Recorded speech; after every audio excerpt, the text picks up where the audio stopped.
call to return to the Lord.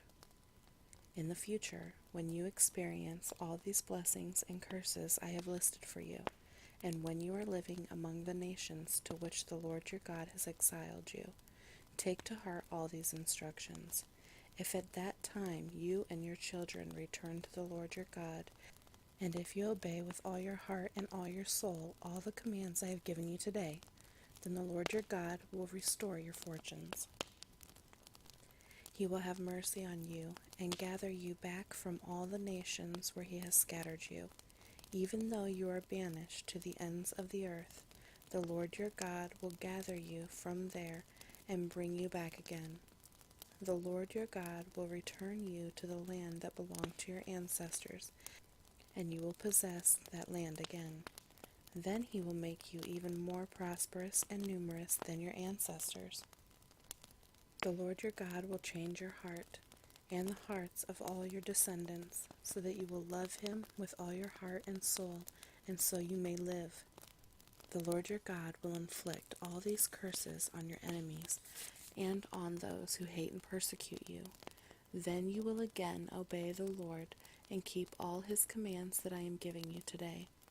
The Lord your God will then make you successful in everything you do. He will give you many children and numerous livestock, and he will cause your fields to produce abundant harvests, for the Lord will again delight in being good to you as he was to your ancestors. The Lord your God will delight in you if you obey his voice and keep the commands and decrees written in this book of instruction, and if you turn to the Lord your God with all your heart and soul. The choices of life or death. This command I am giving you today is not too difficult for you, and it is not beyond your reach. It is not kept in heaven, so distant that you must ask, who will go up to heaven and bring it down so we can hear it and obey? It is not kept beyond the sea, so far away that you must ask, who will cross the sea to bring it to us so we can hear it and obey? No, the message is very close at hand. It is on your lips and in your heart, so that you can obey it. Now listen.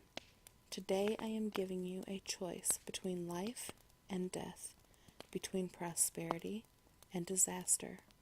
For I command you this day to love the Lord your God, and to keep his commands, decrees, and regulations by walking in his ways. If you do this, you will live and multiply, and the Lord your God will bless you in the land you are about to enter and occupy. But if your heart turns away and you refuse to listen, and if you are drawn away to serve and worship other gods, then I warn you now that you will certainly be destroyed. You will not live a long good life in the land you are crossing the Jordan to occupy. Today I have given you the choice between life and death, between blessings and curses. Now I call on heaven and earth to witness the choice you make. Oh, that you would choose life, so that you and your descendants might live. You can make this choice by loving the Lord your God, obeying him, and committing yourself firmly to him. This is the key to your life. And if you love and obey the Lord, you will live long in the land the Lord swore to give your ancestors, Abraham, Isaac, and Jacob.